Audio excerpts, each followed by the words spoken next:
Quelle place pour le judaïsme en Israël? On va essayer de vulgariser un certain nombre de données qui vont nous permettre de mieux comprendre l'état de la société israélienne sur ces questions-là aujourd'hui.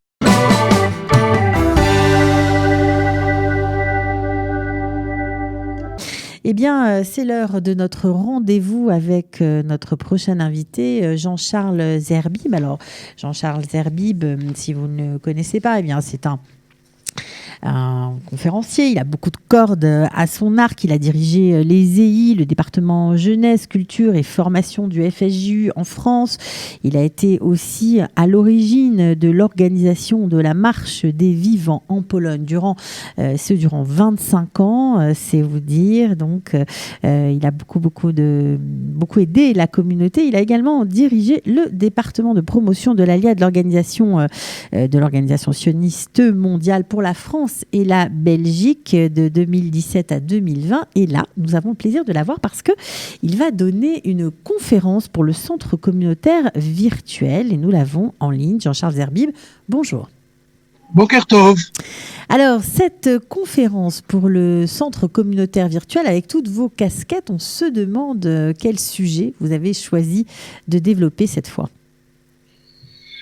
Écoutez, j'avais déjà eu l'occasion et le plaisir de faire une intervention. Alors, on parle bien sûr de Zoom, puisqu'on est dans le virtuel, en attendant des jours meilleurs. J'avais déjà eu l'occasion de faire une intervention. Et là, à la demande donc des organisateurs, j'ai proposé comme sujet, c'était déjà il y a quelques mois, quelques semaines, qui était quelle place pour le judaïsme en Israël. Alors c'est un titre qui peut apparaître comme étant provocateur, mais qui est devenu, si on écoute bien l'actualité de ces dernières semaines, qui est vraiment devenu d'une certaine manière un sujet d'actualité. Et ce que je proposais, c'est qu'il y ait une réflexion à partir d'un certain nombre d'éléments qui sont à la fois des éléments historiques.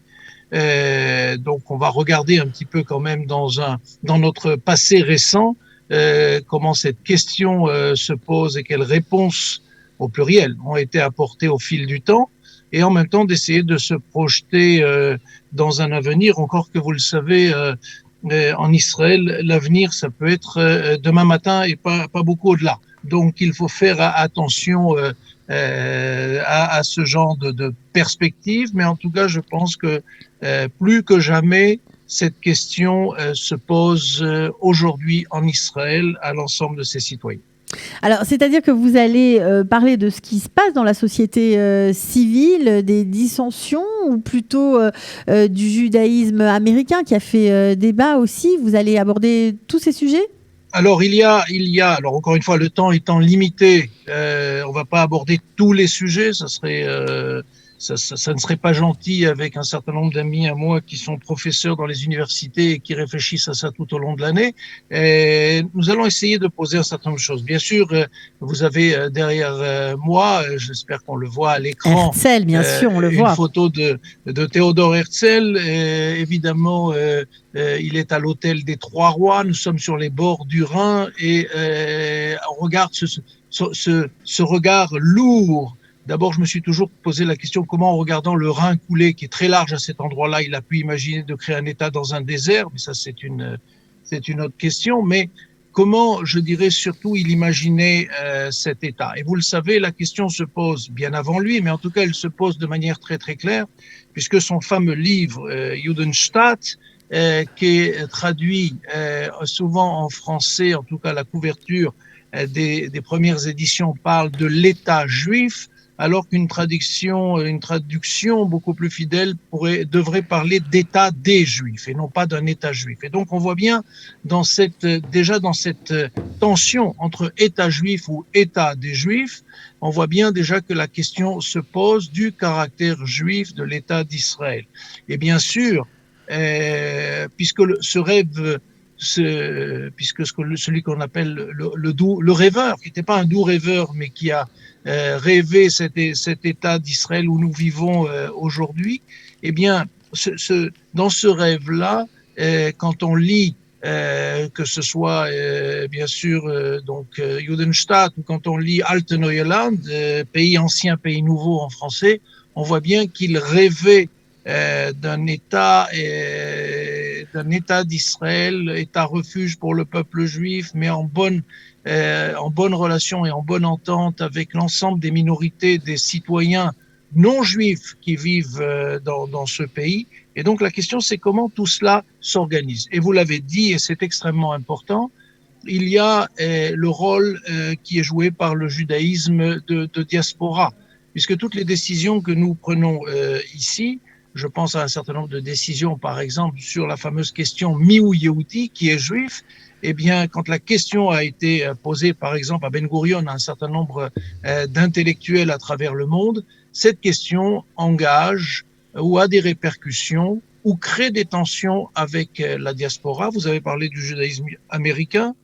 On sait que la communauté juive américaine, ou en tout cas aux États-Unis ou au Canada aujourd'hui, il y a beaucoup de courants, on va dire réformés, libéraux ou ce que l'on appelle Masorati, conservative, qui ont sur ces questions-là des définitions différentes et qui peuvent créer, disons des questions à poser à l'État d'Israël par rapport aux définitions. Et puisque nous sommes à quelques jours du congrès sionistes, où, par exemple, nous avons des représentants des différents partis politiques israéliens, mais de partis politiques de juifs de diaspora, mais aussi les réformés qui sont un des courants du sionisme et qui essaient de ce point de vue-là d'influencer, tout comme d'ailleurs les orthodoxes, puisqu'il y a un courant du judaïsme orthodoxe à l'intérieur de l'organisation sioniste mondiale, créée par Théodore Herzl d'ailleurs. Donc, vous voyez, toutes ces questions-là se posent, s'entrechoquent, il y a des moments de répit, il y a des moments, et on le voit bien dans les dernières semaines, à travers le débat, je dirais, lié à l'attitude de ce que l'on appelle les Haredim, les ultra-orthodoxes par rapport au Corona. On voit bien que la question où, quand on met sur la même balance, ou en tout cas sur les deux plateaux d'une balance, d'un côté les manifestations à Jérusalem ou à Tel Aviv ou dans tout le pays, et de l'autre côté l'ouverture des synagogues, on sent bien que cette question de la place du judaïsme et de la place des Juifs en Israël se pose. Ok, donc on comprend bien sûr en vous écoutant que le sujet va être, on va dire, dense. Il va intéresser évidemment beaucoup de personnes. Alors, on peut écouter sans avoir un background particulier. C'est important pour nos auditeurs. Quelqu'un qui ne connaît pas forcément le sujet peut bien sûr entrer dans votre conférence Zoom. Oui, il ne s'agit pas là d'avoir une conférence académique dans le sens réservé à des doctorants, mais vraiment d'essayer d'apporter un certain nombre de choses. On parle beaucoup du statu quo, par exemple. D'où vient ce terme, le statu quo de la relation et du caractère juif de l'État d'Israël. On va en parler aussi. Ça veut dire, au contraire, on va apporter, je dirais, vulgariser dans le sens le plus simple du terme. On va essayer de vulgariser un certain nombre de données qui vont nous permettre de mieux comprendre l'état de la société israélienne sur ces questions-là aujourd'hui. Voilà, donc des questions sociétales qui, bien sûr, nous sautent aux yeux quand on regarde le journal télévisé, quand on entend bien voilà tout ce qui se passe, toutes les dissensions que nous vivons tous et qui font mal, il faut bien le dire. Donc, évidemment, ça va être forcément un sujet très intéressant. Je voudrais juste préciser l'heure de cette conférence avec vous qui aura lieu le mardi 20 octobre. Alors, à quelle heure vous allez donner la conférence? Est-ce que vous le savez? Écoutez, c'est à 11h du matin, sauf erreur de ma part, donc c'est bien le mardi, à 11h, mardi prochain, à 11h du matin.